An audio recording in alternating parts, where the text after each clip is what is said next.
All right. Hello, everybody. I am just adding and joining. We're going to talk about womanhood today, and it's going to give her a minute to jump on here. We're going to be chatting about womanhood and all sorts of fun stuff. Hey, Bri. Hey, how's it going? Good. How are you? Good. Good. Looking forward to chatting. Everything good on your end? Yeah. Awesome. Yeah, so I just wanted to take a minute to introduce Bri. We have connected here on Instagram, and she does some pretty cool stuff. And today we're just going to talk about, I think it would be a great idea to just talk about womanhood and femininity and all of these things and how we can, I think, I don't know about you or whoever's listening, but like, I know for me growing up, like I was never really taught to, well, I was taught to embrace my femininity, but from a like very religious standpoint. And that's very different than who I am now.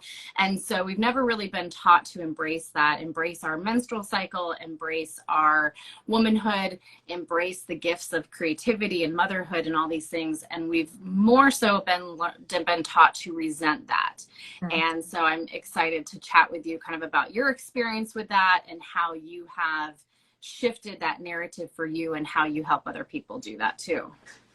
Yeah, totally. I so agree. I think that we are often taught to just not tune into what we're feeling on the inside, and that's really who we are, and to not express that. So a lot of the work that I do is helping women and menstruators find again that internal wisdom and that sense of being at home in themselves that they can then share with the world.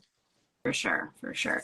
Well, I think because like we have been taught to hate ourselves in every area, right? Hate our body, hate our periods, hate our, our face, our hair, our weight, everything. And so when we're in this place of hating ourselves, so much of that is driven by fear. And when we're living in that, when our nervous system is in that state, we become very vulnerable to just kind of following whatever everybody else is doing because we feel it's all fear. And so we're not really able to tune in and listen to our own internal wisdom and I think, again, as cheesy as it sounds, I think that really the first step in shifting that is learning to love ourselves and embrace who we are and embrace, that internal nature that we have either learned to hate or we have learned to fear.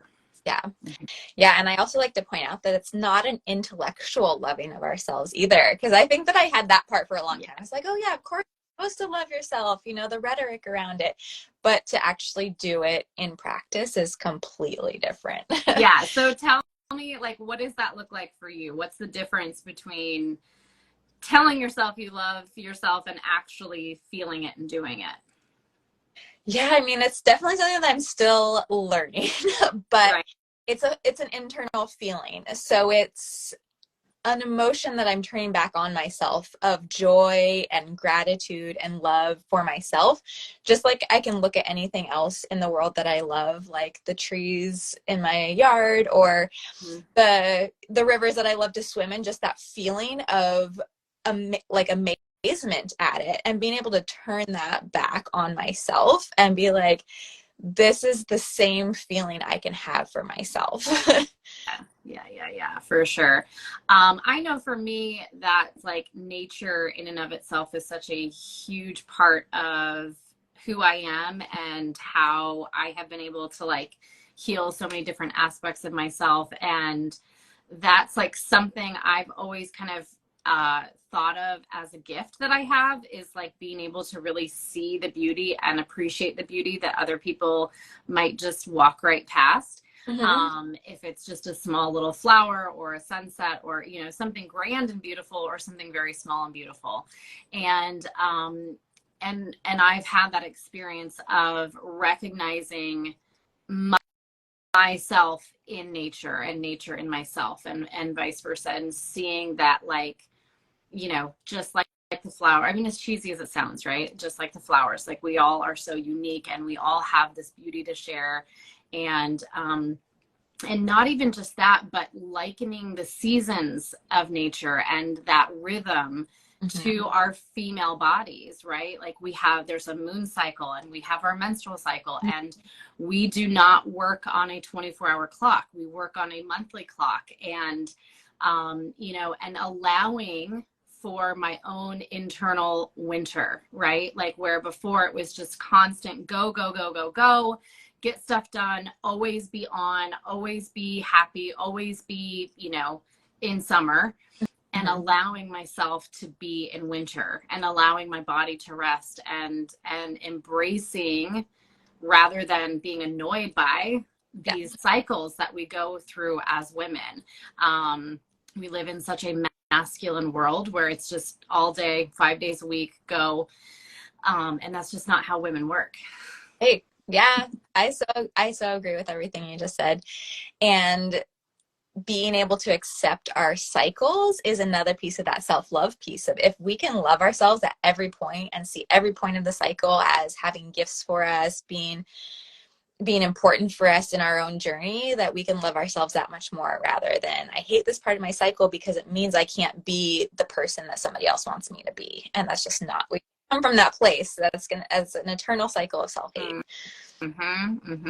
Well, and I do, and sometimes it's not even the person that somebody else needs us to be. Sometimes it's the person we are telling ourselves we need to be. I know for me, like, I am my own worst critic, where I have to catch myself still sometimes where I'm like, I should be able to be doing this, that, and the other. And my body just does not want to. And I have two choices at that point. I can keep going with this, type A, go, go, go mind and start resenting myself, or I can take a pause and slow down and remind myself, like, today, this is what I'm feeling. This is the phase that I'm in, and it's going to shift, and I just need to embrace it. And that's, for me, what has brought me, greater health, physically, but also mentally and emotionally, is allowing for myself, my feminine cycles and my feminine ebbs and flows to just be what they are, instead of, for me, holding myself to some different standard that I've set for myself, which is completely unrealistic. Grace, do you have a practice of moon journaling or menstrual cycle journaling, or do you just notice it? I don't really have like a specific practice, but I'm very like aware of where I always am in my cycle. I'm very aware of, like, and sometimes when I'm feeling, and it's funny to even call it feeling off, because I think it's just feeling more internal, feeling more quiet, and then I'll be like, what's going on? And then I'll like check my calendar. I'm like, oh, so as far as that goes, it's very in tune with, where I'm at and how I'm feeling. And a lot of times, I have a lot of clients who, right, like in that week before they start bleeding, it's a lot of anxiety and it's stress and it's overwhelm and all these things. And I always just say, there's a couple different ways of looking at this, right? In the media depicts PMS time as like crazy, emotional, irrational woman, right? Where nothing makes sense, and you're crying over everything, and you're upset at your husband, and you're this, that, and the other, right? And that, I remember I had a friend a million years ago talk to me. We were kind of having the same conversation, and she was like, she's like, in my perspective, when a woman is in that sensitive time right before they start bleeding, that's when their veil is thinner. And that's when they're seeing things that are out of alignment, that they have been able to ignore the rest of the month. And seeing that, and that's that fall time. It's the fall, we think about the fall season, like we're getting our house in order, and we're kind of gathering, and we're harvesting, and we're getting ourselves prepared for rest. And so if we think of that week before bleeding, we think of that as the fall, and we think of we're getting our house in order. And so maybe you're not a crazy, irrational, emotive woman. Maybe you are seeing things and your veil is thinner because it's time to get things in order. If it's your relationship or your personal life or your career or whatever is bringing that stress on, it's actually a way of your body indicating to you that something is out of alignment. I feel that 100%. And I know that in my own body too. And when I feel that the anxiety creeping in or the frustration at myself or any of those things, I know that that's a sign to myself that I need to take some time away from all that and really listen internally, because you're not going to get the insights when that veil is thin. It's such a gift, but you have to accept it through rest, through recuperation, through journaling, or however you connect with yourself. And it's crazy. It's like you wouldn't even know what realizations can come up. You just have to be open to it. So I think it's a little bit scary because especially for me, I want to know, what am I going to get out of this experience sometimes, and like, if I don't know what I'm going to get out of it, I don't feel drawn to doing it. But that's not how our cycles work. Our cycles are very mysterious. Like there's not a checklist of things you're going to get out of it. Yeah. So. Yeah, no, I totally agree. And I think it's completely shifting our perspective on what it means to be a woman and what it means to, have these ebbs and flows and these times that we are required to have downtime. And seeing that as such a gift, and seeing that as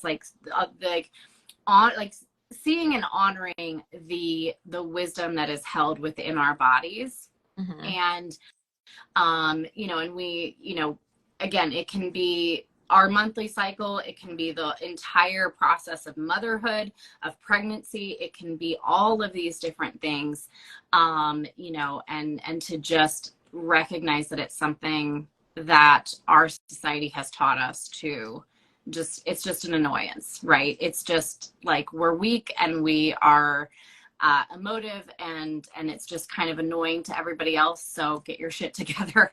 Right. Yeah.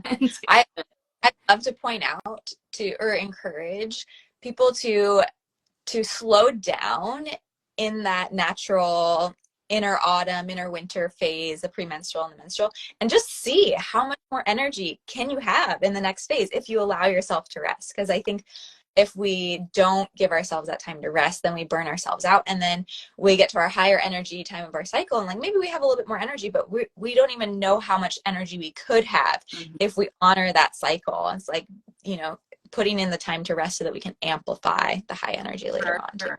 Well, and it's the energy and it's the direction, right? So if we are in that autumn and winter time and we are using kind of the emotions and the different things that come up to give us direction for how to move in our spring and summer phase, then we can actually create that transformation in our life that we're wanting. So if we are just trying to ignore our autumn and winter phase and we're pushing through, we're not resting, we're annoyed with our emotions, we're not listening to our inner guidance, then when spring and summer come, like we've got more energy, but like we're also not accomplishing the things that our body's been asking us to do, right? Like we're not accomplishing the things that wisdom has been trying to talk to us about. And so, if it's our monthly autumn and winter, or if it's our yearly autumn and winter, like using that time to go within and to rest so that spring and summer can not just be more energetic and be more all these things, but it can also be, that time can be used to really transform and to change and to heal. Whereas if we're not listening to those messages, we can go into that period with more energy, but maybe not a lot of direction. Yeah, for sure. Mm-hmm. Yeah. So what are like some of the things that you do in your life that help to honor your cycle? Like how do you, like, do you have a certain way that you set up your days or your weeks or your month to kind of honor these cycles within you? Well, the first thing that I did, and this created a base for me, was I did moon journaling consistently for like 2 years so that I could really get an idea of what I was going through each month, day in my cycle. And so if anybody's interested in doing that, I do have a free guide to moon journal, the link in my and that was huge because now I have this base to go off of, and now I don't journal every single day. I kind of do like what you were saying. I mark like day 1 on my calendar, and then day 5 or day 25 is like that's about the end of my cycle. And so I just have this big picture awareness throughout the month of, okay, like I can look and see, you know, about how am I going to be feeling then? And then I can plan things accordingly. If I have the option to choose, like if I'm scheduling something and it's my choice what time it's going to happen, I can move it around. If it's not my choice and I have to put it there, I can at least go into that knowing like, okay, maybe give yourself a bigger buffer around this, or know that you're going to go into that with less energy. So I don't, you know, I'm not as hard on myself. And I start listening very internally to the physical clues that my body is giving me. Like I'm a really kinesthetic person too. So I notice when I start to hit that physical wall of like, today is not going to be a day I go hard at the gym. Today is maybe going to be a day I stretch and then lie on the floor for a very long time. And those, and the trust with my body is getting greater and greater as I do that, which is really awesome because now it almost seems like it runs itself a little bit. Like when I hit those moments, it's like I don't even have to fight myself as much anymore. It's like I'm just going to go do it, you know. And I think that's the biggest gift really, is that I'm feeling more in partnership with my body and more running my days intuitively, which is so fun and exciting. Yeah. No, I love that. And I'm pretty, I would say, again, I'm sure I've got quite a ways to go compared to where I was 10, 15 years ago. I'm so much more in tune with my body and my cycle and my ebbs and flows. Mm-hmm. I'm also fairly introverted. And so I need a lot of time at home. I need a lot of rest time. I just need that naturally all the time anyways. Mm-hmm. And so that for me, like working from home and working remotely so that I can allow for movement in my day and flow in my day of like, if I need a slower morning, that's okay because all my work is remote and I can push things off a little bit later, or vice versa. If I wake up and I'm energetic, let's get stuff done and I can rest later. But always allowing and I think that's the big thing is, especially in this culture, like there is so much expected. We are supposed to be hustling 24/7. We're supposed to be 10xing our business. We're supposed to be, you know, raising these perfect kids in a beautiful home and, you know, making amazing meals. And, you know, we're supposed to be going on these trips, and like social media makes us feel like everything has to be amazing, busy, doing all the amazing things, and that's just not how real life is, and nobody really talks about that. And I think it's so destructive to everyone's mental health, but especially women who like do not have the physical ability to, you know, be going 24 hours a day 7 days a week all the time. No, I don't think anybody does. But and again, that's the thing, we can push ourselves for a period of time and do that. But eventually our body is going to be very loud and make sure that we stop. And so I think it's like allowing for like basically just calling bullshit on a lot of this hustle culture's idea of, you know, that they have pushed on us that we are supposed to be doing all these things and busy all the time. And it's just not how any human is meant to live, specifically women, and, you know, and to embrace that it's okay to embrace a bit of a slower pace, if that works for you. Yeah. And whenever I'm feeling anxious about letting go of things, I like to think about it in a very curious way of like, what would happen if I let this go, and just do it as an experiment, let it go, and then it happens. And somehow that makes it a little bit easier for me to be able to make it an experiment. You know, this doesn't have to be my normal. I'm just going to see. And then over time, as you see the benefits of it, it does feel safer to have it be your normal. Yes, for sure. No, I love that. And I think it's just helping, you know, whoever is tuning in today, like just helping them see that, you know, that we can shift this narrative from resentment and hate and fear of our femininity to moving into seeing it for what it is and honoring it, allowing for space to let that part of you come through. And when you do, what a gift that is, because, you know, so, you know, we're kind of talking about it, but talking about it on the other side of it, that when you are living more cyclically, when you are embracing that, how much more balanced you're going to feel, how much more you're actually going to get accomplished, which, believe it or not, like, that's kind of weird. It's counterintuitive. Yeah. But the more that we're able to rest, the more productive we can be in those spring and summer times. Mm-hmm. And, you know, and that embracing this is not just good for our physical, mental, emotional health, but it's good for our families. It's good for our relationships. It's good for all these other aspects. It's good for our home, you know, like to be able to be home and embrace that, that it's so healing on so many levels, and how the ripple effect out to our children and out to our communities, it can be, it's impactful. And I think it's really important thing to pursue on that kind of journey of wellness, is to really embrace that nature. Yeah, I so agree. And yeah, like I said before, just that sometimes we can't even imagine what the gifts are going to be. Like, you just have to imagine. It's that magical trust, you know? You just have to imagine that there is something out there that your cycle is teaching you. And I think our world is so focused on the scientific, like, let's prove this. And there's not a lot of emphasis on the magic and the emotion and the feeling and everything. And Right. and just being open to that is really life-changing. Yeah. Awesome. Well, and if people want to download that free moon journal, where do they need to go to grab that? There's a link in my bio Okay. for that. So Perfect. All right. So jump over there, grab that. I think I will grab that too, and see what kind of even more things I can uncover. yeah. I mean, it gives you like proof that what is happening is really true, because it's so easy to forget from one month to the next. So you can look back and be like, see, I did have more energy at this part of the goal. So when I'm feeling tired, it's okay to rest now, because I know that energy will come back. And that was a huge thing for me. It was just like, anytime I felt low energy, I was like, oh no, like it's gonna last forever. Yeah. Or something, you know, like everything's bad.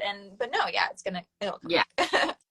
Yeah, no, that's a huge thing. And especially, you know, with my clients, you know, some of my clients have more of that kind of anxious brain. And so when they're in those moments of fall or winter, it's hard sometimes when we don't understand the cycle of it. It's hard we get caught up in that, like, oh my gosh, this is just my new regular. I'm always going to feel this way. I'm always going to have low energy. There's something wrong with me. We dig and we dig and we dig. And then 3 days later we have our period and we realize, like, oh, there's nothing wrong with me. But if we had known all along kind of where we were when that stuff comes up, it's so much easier to be like, oh, okay, this is where I'm at. I'm going to do, you know, I'm, again, dressed for the weather. So I always tell my clients, like, there's no such thing as bad weather, just like there's no such thing as bad emotions or whatever.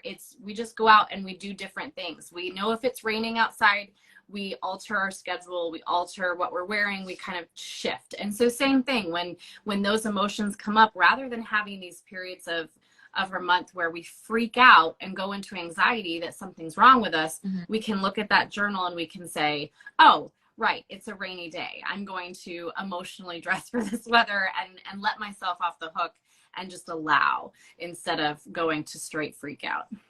Exactly. All right. Well, thank you so much for joining me. And if anybody has questions, feel free to ask us. And yeah, definitely jump over there and grab that moon journal, and we'll talk soon. Yeah. All right. Thanks. Bye. Yeah. Thank you, Megan.